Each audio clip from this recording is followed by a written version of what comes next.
Ja, Marek, beriem si teba, Lesia, za svoju manželku a sľubujem pred všemohúcim Bohom, že ti budem verným manželom a že ťa nikdy neopustím ani v šťastí, ani v nešťastí, ani v zdraví, ani v chorobe a že ťa budem milovať a ctiť po všetky dni svojho života.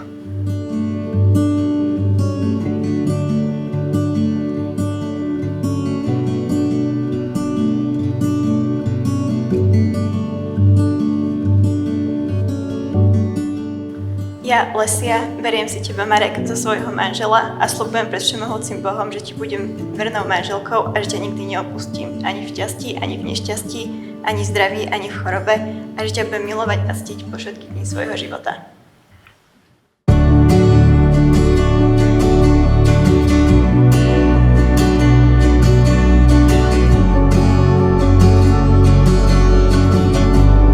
To je ani na roštek. Na roštek.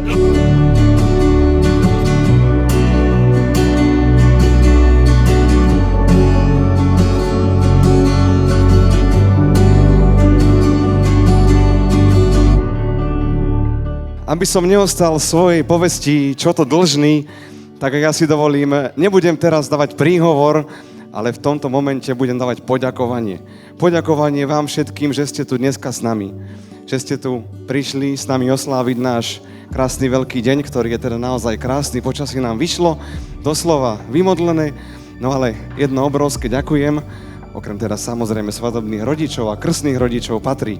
Teraz už mojej manželke sa to tak divne hovorí, ale musím si zvyknúť, takže už mojej manželke Lesinke.